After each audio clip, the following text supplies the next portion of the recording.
Hello friends, कैसे हैं आप लोग। आई होप आप सब लोग बहुत अच्छे होंगे, ठीक है ना। और आज की क्लास में हम स्टार्ट करने वाले हैं कि what is the accounting treatment of premium for goodwill. जो प्रीमियम फॉर गुडविल का अमाउंट रहता है उसका क्या अकाउंटिंग इफेक्ट रहता है। तो सबसे पहले मैं आपको बता दूं कि जो न्यू पार्टनर जब भी एडमिशन लेता है तो उससे दो चीजें हैं वो मंगवाई जाती है, दो चीजें वो कंट्रीब्यूट करता है। एक तो वो कैपिटल का अमाउंट कंट्रीब्यूट करता है, यानी कैपिटल कंट्रीब्यूशन करता है, और सेकंड वो क्या करता है, प्रीमियम फॉर गुडविल दो चीजें है वो मंगवाता है। सर ये दो चीजें क्यों लाता है, तो उसको क्या होगा कि आज के बाद में, क्योंकि दो ओनर है, अब दो ओनर है तो अभी सपोज दो पार्टनर है ए और बी, एग्जिस्टिंग पार्टनर, और उनका पार्टनरशिप फर्म चल रहा है। और पार्टनरशिप फर्म में कितनी बहुत सारी एसेट्स होती है, सन्ड्री एसेट्स रहेगी। अब सन्ड्री एसेट्स में आज के बाद में जब भी वो एडमिशन लेगा तो उसका भी शेयर बन जाएगा, उसका भी ओनरशिप बन जाएगा उन एसेट्स में। क्लियर। तो उन एसेट्स में उसको ओनरशिप देने के लिए हम क्या करेंगे, उससे कैपिटल का कंट्रीब्यूशन मंगवाते हैं। क्लियर है। सो कैपिटल का कंट्रीब्यूशन क्यों, to receive the share in the total assets of the firm. Total assets जो है फर्म की, उसमें शेयर देने के लिए क्या करते हैं, हम कैपिटल का कंट्रीब्यूशन लेते हैं। क्लियर है, फाइन। तो सर प्रीमियम फॉर गुडविल क्यों मंगवाते हैं। सो प्रीमियम फॉर गुडविल मैं आपको बता दूं, to receive the share in the profit of the firm. जो फर्म का जो प्रॉफिट रहेगा उसमें शेयर अर्न करने के लिए उसको हम क्या करते हैं, प्रीमियम फॉर गुडविल का अमाउंट है वो मंगवाते हैं। एक्चुअली होता ये है कि हमें जो प्रॉफिट होता है वो एक्सेस प्रॉफिट होता है ड्यू टू गुडविल। जो हमारे पास गुडविल रहेगी, कोई ए और बी तो काफी टाइम से बिजनेस कर रहे होंगे ओल्ड पार्टनरशिप फर्म में, ठीक है ना। तो ओल्ड पार्टनरशिप फर्म में क्या होता है, गुडविल का बेनिफिट भी होता है और गुडविल की वजह से एक्सेस प्रॉफिट होता है, ठीक है ना। वो सुपर प्रॉफिट जिसको हम बोलते हैं, तो सुपर प्रॉफिट में भी तो क्या मिलेगा, उसको शेयर मिल जाएगा। क्लियर है। तो इसीलिए हम क्या करते हैं, ये प्रीमियम फॉर गुडविल है वो अमाउंट मंगवाते हैं। क्लियर है। लेकिन एग्जाम में अगर आपको वन सेंटेंस में पूछा जाए कि ये प्रीमियम फॉर गुडविल का अमाउंट है वो न्यू पार्टनर क्यों लाता है, ठीक है ना, तो आपको क्या लिखना है, to receive the share in the profit of the firm. और अगर आपको बोला जाता है कि कैपिटल कंट्रीब्यूशन क्यों करता है, तो आपको लिखना है, to receive the share in the total assets of the firm. Clear है, फाइन। अब हम बात करते हैं कि ये प्रीमियम फॉर गुडविल का अमाउंट जो लेके आता है वो, ठीक है ना, उसका क्या अकाउंटिंग इफेक्ट होती है। तो देखें, accounting treatment of premium for goodwill. Accounting treatment of premium for goodwill, तो तीन तरीके से इसको समझा जा सकता है, ठीक है ना। So brought in cash, does not brought in cash, partly brought in cash. इसका मतलब ये होता है कि ये जो प्रीमियम फॉर गुडविल का अमाउंट है, या तो वो कैश में लेके आएगा या तो वो कैश में नहीं लाएगा, बिल्कुल भी नहीं लेके आएगा, ठीक है ना। या फिर ऐसा हो सकता है कि जैसे फॉर एग्जांपल उसका जो गुडविल का शेयर बन रहा है, प्रीमियम फॉर गुडविल का अमाउंट बनता है 25,000 और वो लेके आता है 15,000 कैश में, यानी पार्टली। तो पार्टली कैश में लेके आता है वो, पार्टली कैश में नहीं लाता है। तो ऐसी सिचुएशन में क्या क्या अकाउंटिंग इफेक्ट है वो हमें करनी है, तो वो देखते हैं। तो वन बाय वन डिस्कस करते हैं। सबसे पहले ब्रॉट इन कैश, अगर वो कैश में लेके आ जाता है, 20,000 की उसका शेयर बनता है प्रीमियम फॉर गुडविल का, और पूरा का पूरा 20,000 वो क्या करता है, कैश में लेके आता है। तो ऐसी सिचुएशन में आपको क्या करना है, आपको दो जर्नल एंट्री पास करनी है, दो जर्नल एंट्री आपको पास करनी है। और एक और बात मैं आपको बता दूं, ये अकाउंटिंग प्रीमियम फॉर गुडविल के अलावा मैं आपको इसमें कैपिटल कंट्रीब्यूशन का भी जर्नल एंट्री है वो बता रहा हूं। क्लियर है। कैपिटल जो कंट्रीब्यूट करेगा, ये दो चीजें करता है ना, तो दोनों का मर्ज करके अकाउंटिंग इफेक्ट आपको बता रहा हूं, ठीक है ना। सिर्फ हेडिंग मैंने प्रीमियम फॉर गुडविल का दिया हुआ है। चलो, सबसे पहले हम फर्स्ट एंट्री करेंगे। सबसे पहले वो पैसा लेके आएगा, कैश लेके आएगा। कैश क्या क्या लेके आएगा, सर दो चीजें लाएगा ना, एक तो कैपिटल लेके आएगा, एक प्रीमियम फॉर गुडविल लेके आएगा। तो दोनों अमाउंट लेके आएगा, तो दोनों को मिला के आपको क्या करना है, कैश अकाउंट डेबिट करना है, क्योंकि कैश जब भी बिजनेस में आती है तो कैश को क्या करते हैं, डेबिट करते हैं। क्लियर है। तो कैश अकाउंट डेबिट हो जाएगा। सर कैश में नहीं, कभी बार ऐसा हो सकता है वो कुछ दूसरी असेट्स लेके आएगा, लाइक मोटर कार है, ठीक है ना, फर्नीचर है, लैंड एंड बिल्डिंग। अगर कुछ और असेट्स लेके आता है तो कोई नथिंग टू वरी, हम जो भी लेके आएगा उसको क्या करेंगे, डेबिट करेंगे। मोटर कार ला रहा है, मोटर कार को डेबिट कर दो, उसमें तो कोई दिक्कत ही नहीं है, वो तो हमारा कॉमन जो कॉन्सेप्ट रहता है उसके हिसाब से ट्रीटमेंट कर देंगे। क्लियर है। So fine. सो अगर कैश लेके आता है तो फिर क्या करेंगे, कैश अकाउंट को डेबिट कर देंगे। क्लियर है, फाइन। अब क्रेडिट किसको करना है, तो ये केस दो चीजों का है ना, इन दोनों का है, एक कैपिटल का है और एक प्रीमियम फॉर गुडविल का है, तो बस इन्हीं को तो क्रेडिट करना है। तो to premium for goodwill account, जितना अमाउंट प्रीमियम फॉर गुडविल का है उतना क्या करो, to premium for goodwill account कर दो, और जितना अमाउंट आपके न्यू पार्टनर के कैपिटल का है उसको क्या करो, कैपिटल अकाउंट में ट्रांसफर कर दो। उस न्यू पार्टनर के कैपिटल अकाउंट में आप क्या करो, ट्रांसफर कर दो। लाइक अगर सी है तो क्या करेंगे, C is partners capital account. Clear है। तो फर्स्ट एंट्री क्या बनी, cash account debit to premium for goodwill account, ठीक है ना। और टू करेंगे सीज कैपिटल अकाउंट, अगर सी है वो न्यू पार्टनर है तो to new partners capital account. तो first entry is cash account debit to premium for goodwill account to new partners capital account. Clear, fine. अब होता क्या है कि ये जो न्यू पार्टनर जो सॉरी ये जो न्यू पार्टनर जो प्रीमियम फॉर गुडविल का अमाउंट लेके आता है, ये जो न्यू पार्टनर क्या करता है, प्रीमियम फॉर गुडविल का अमाउंट लेके आता है, ये जो आपने यहाँ पे क्रेडिट किया होगा, बराबर है। इसको क्या करेंगे हम ओल्ड पार्टनर में डिस्ट्रीब्यूट करेंगे, ओल्ड पार्टनर में डिस्ट्रीब्यूट करेंगे, क्लियर है। तो क्या करेंगे, ओल्ड पार्टनर में डिस्ट्रीब्यूट करने के लिए हम क्या करेंगे, ओल्ड पार्टनर में डिस्ट्रीब्यूट करने के लिए ये जनरल एंट्री पास करेंगे। वो जनरल एंट्री है premium for goodwill account debit. भाई यहाँ पे क्रेडिट किया था तो अब डेबिट करेंगे, तभी तो इसका अकाउंट क्लोज होगा, क्लियर है ना। तो यहाँ पे क्या करो, premium for goodwill account debit, जितना यहाँ पे क्रेडिट किया था उतना आप क्या करो, यहाँ पे डेबिट कर दो सेकंड एंट्री में। उसके बाद में लिखो टू ओल्ड पार्टनर्स कैपिटल और करंट अकाउंट, कैपिटल और करंट अकाउंट, जैसा भी आपका मेथड है टू अकाउंटिंग ऑफ, ठीक है ना। तो आपको क्या करना है, कैपिटल करंट अकाउंट को क्या करना है, क्रेडिट करना है ओल्ड पार्टनर के, क्लियर है। अब ओल्ड पार्टनर के कैपिटल और करंट अकाउंट को आप क्रेडिट करोगे, ठीक है ना। लाइक अगर ए और बी दो ओल्ड पार्टनर है तो A's capital to B's capital, या to A's current to B's current account, clear है, fine.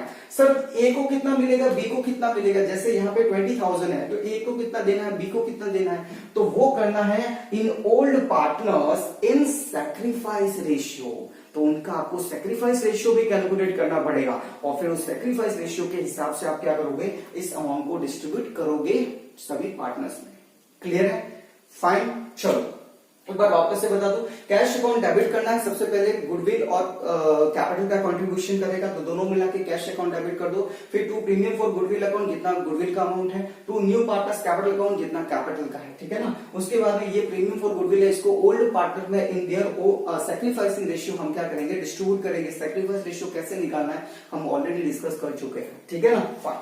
So premium for goodwill account debit to old partners capital या करंट अकाउंट करेंगे, क्लियर है, फाइन। अब यहाँ पे अगर वो does not brought in cash, cash में वो नहीं लेके आता है, तो ऐसी सिचुएशन में क्या करना है, अगर वो कैश में नहीं लेके आता, एक रुपया भी लेके नहीं आता, उसका बनता है 15,000 लेकिन वो एक रुपया भी कैश में नहीं कंट्रीब्यूट कर रहा है, तो ऐसी सिचुएशन में हम क्या करेंगे, उसके कैपिटल अकाउंट में से लेंगे, उसके कैपिटल अकाउंट में से लेंगे। भाई कैपिटल तो लेके आएगा ही ना, बिना कैपिटल के तो एडमिशन नहीं देने वाले हम, तो कैपिटल आएगा तो उसके कैपिटल अकाउंट में से क्या करेंगे हम, प्रीमियम फॉर गुडविल का अमाउंट है वो ले लेंगे, ठीक है ना। चलो तो वो कैसे करना है देखें। सबसे पहले फर्स्ट एंट्री आपकी cash account debit to new partners capital account, same entry है लेकिन यहाँ पे प्रीमियम फॉर गुडविल भी क्रेडिट किया था, क्योंकि ये जो कैश था इसमें प्रीमियम फॉर गुडविल भी वो लाया था, लेकिन यहाँ पे तो नहीं लाया तो वो वाला अमाउंट है वो क्रेडिट नहीं होगा और डेबिट भी नहीं होगा, क्लियर है। तो मैं कह सकता हूं इस एंट्री मैसेज से प्रीमियम फॉर गुडविल है वो हट गया, क्योंकि यहाँ पे ला नहीं रहा है, बराबर है। तो ये एंट्री हो जाएगी cash account debit to new partners capital account, clear है, फाइन। फिर सेकंड एंट्री सर डिस्ट्रीब्यूट तो करना पड़ेगा ना, ये प्रीमियम फॉर गुडविल जो अमाउंट था हमारा उसको डिस्ट्रीब्यूट करना पड़ता है, तो यहाँ पे तो हमने डिस्ट्रीब्यूट कर दिया था, लेकिन यहाँ पे भी तो करना तो पड़ेगा ना, अकाउंटिंग ट्रीटमेंट तो करना पड़ेगा। भाई जनरल एंट्री अलग हो सकती है ना, तो देखो अब क्या करेंगे, पार्टनर्स के वो जो न्यू पार्टनर है उसके कैपिटल अकाउंट में से लेंगे और ओल्ड पार्टनर के कैपिटल अकाउंट में क्या कर देंगे, क्रेडिट कर देंगे, बराबर। तो क्या करेंगे, new partners capital account debit. अब यहाँ पे क्या करेंगे, new partners capital account debit, क्योंकि न्यू पार्टनर के कैपिटल अकाउंट में से लेना है, ठीक है ना, और ओल्ड पार्टनर के कैपिटल अकाउंट में क्रेडिट करना है, बराबर। तो new partners capital account debit कितने से करेंगे, जितना न्यू पार्टनर्स का शेयर होता है गुडविल में, प्रीमियम है ना, यही प्रीमियम फॉर गुडविल, ये प्रीमियम फॉर गुडविल का अमाउंट जितना भी रहेगा उस न्यू पार्टनर का शेयर, ठीक है ना, उससे हम क्या करेंगे, यहाँ पे डेबिट कर देंगे। और फिर क्रेडिट करना है टू ओल्ड पार्टनर्स कैपिटल और current account, to old partners capital और करंट अकाउंट को आपको क्या कर देना है, क्रेडिट कर देना है, ठीक है ना। ऑब्वियसली कौन से रेशियो में, in old partners in sacrificing ratio, again ये भी सैक्रिफाइसिंग रेशियो में ही रहेगा, सेम ही तो है, ये दोनों सेम ही है, बस यहाँ पे कैश नहीं ला रहा था तो एक तो यहाँ पे नहीं आई एंट्री, और सेकंडली यहाँ पे डिस्ट्रीब्यूशन की एंट्री बहुत अलग ही हो जाती है, कैपिटल अकाउंट में से लेंगे, उसके अकाउंट में से लेंगे, क्योंकि वो कैश में तो लाया नहीं, कैश में लाया होता तो ये वाली एंट्री हो जाती, बराबर है। तो इस तरीके से आपको करना है, ठीक है ना। तो मैं आपको वापस से बताता हूँ, अगर कैश में लेके आता है तो कैश अकाउंट डेबिट हो जाएगा to premium for goodwill account और to new partners capital account. फिर ये जो प्रीमियम फॉर गुडविल है वो क्या करोगे, ओल्ड पार्टनर में डिस्ट्रीब्यूट करोगे in their sacrificing ratio, clear. उसकी एंट्री हो जाएगी premium for goodwill account debit to old partners capital और करंट अकाउंट, क्लियर है। फिर अगर वो कैश में नहीं लेके आता है तो ऐसी सिचुएशन में जो कैश अकाउंट डेबिट होगा वो सिर्फ आपका कैपिटल के अमाउंट का होगा, सो कैश अकाउंट डेबिट और to new partners capital account. उसके बाद में क्या करेंगे, जो प्रीमियम फॉर गुडविल का शेयर रहेगा न्यू पार्टनर का, उससे हम क्या करेंगे, न्यू पार्टनर की कैपिटल है वो डेबिट कर देंगे और ओल्ड पार्टनर की कैपिटल और करंट अकाउंट हम क्या करेंगे, क्रेडिट करेंगे, बराबर है, और वो भी सैक्रिफाइस रेशियो में, क्लियर, फाइन। सो दो सिचुएशन हमने देख ली, दोनों समझ में भी आ गई है, ठीक है ना। अब हम क्या करते हैं कि ये थर्ड वाला सिचुएशन, ये क्या बोलता है, पार्टली ब्रॉट इन कैश, यानी कि कुछ पैसा वो लेके आया, सारा लेके नहीं आया, कुछ पैसा ही लाया। 20,000 बनता था प्रीमियम फॉर गुडविल का, लेकिन वो लेके कितना आया, वो जस्ट 15,000 लेके आया, 5,000 तो लेके ही नहीं आया। तो मैं आपको बता दूं कि 20,000 लाना था, जिसमें से 15,000 वो कैश लेके आया, 5,000 कैश में नहीं लाया। तो ऐसे सिचुएशन में आपको क्या करना है, आपको 5,000 जो कैश में नहीं लाया उसके लिए ये एंट्री करनी है, मतलब ये वाली एंट्री गुडविल की मैं बात कर रहा हूं। 5,000 के लिए क्या करनी है, ये जो जितना पोर्शन कैश में नहीं लाया गुडविल का, उतने के लिए आपको ये एंट्री करनी है, और जो कैश में लेके आया उसके लिए आपको ये वाली एंट्री करनी है, बराबर है। यानी मैं बोल सकता हूं ये दोनों मिक्स हो जाएंगे, क्लियर है। ये भी एंट्री करनी है, जितना पोर्शन वो कैश में लेके आया उसके लिए ये एंट्री करनी है, जितना पोर्शन कैश में नहीं लेके आया उसके लिए ये वाली एंट्री आपको और करनी है। यानी कि फर्स्ट 1 2 3 इतनी एंट्री आपकी हो जाएगी उस सिचुएशन में। तो मैंने लिखा है वहां पे रिफर 1 एंड 2 बोथ, यानी दोनों सिचुएशन को आप रेफर करो, तो आपको फर्स्ट, सेकंड और थर्ड ये तीनों एंट्री आपके इस केस में हो जाएगी, क्लियर है। आप इलस्ट्रेशन जो इजी वाले इलस्ट्रेशन है वही देखो, ऊपर वाले, ठीक है, ज्यादा देखने की जरूरत नहीं है, क्योंकि बड़े क्वेश्चन जब करेंगे हम प्रैक्टिकल तो उसमें मैं आपको डायरेक्टली बता दूंगा वहां पे, ठीक है ना, ज्यादा क्वेश्चन करने की जरूरत नहीं है। आप इलस्ट्रेशन देख लो, आपको समझ में आ जाएगा, ठीक है। चलो एक और चीज आपको वहां पे देखने को मिली, ये बिल्कुल अलग है, ठीक है ना, इनसे कोई कनेक्शन नहीं है चीज का, ये अलग ही है पूरा। Goodwill already appear in the books of account, ये गुडविल कौन सी है, जो ए और बी की फर्म में पहले से दिख रही थी बैलेंस शीट में। भाई वो एडमिशन तो लेगा तब लेके आएगा, आज ए और बी का पार्टनरशिप चल रहा है, ठीक है ना, और आज क्या करे, उसकी बैलेंस शीट में, उसकी बुक्स में क्या दिख रही है, गुडविल दिख रही है, बैलेंस शीट के एसेट्स में गुडविल दिख रही है, बराबर है। और उसके बाद में हम क्या करते हैं कि न्यू पार्टनर को एडमिशन देते हैं, तो न्यू पार्टनर जब एडमिशन होगा तो प्रीमियम फॉर गुडविल लेके आएगा, ये गुडविल बैलेंस शीट में दिख रही है और वो प्रीमियम फॉर गुडविल लेके आएगा, तो वो प्रीमियम फॉर गुडविल लेके आता है, उसके लिए मैंने आपको ये एडजस्टमेंट बताया।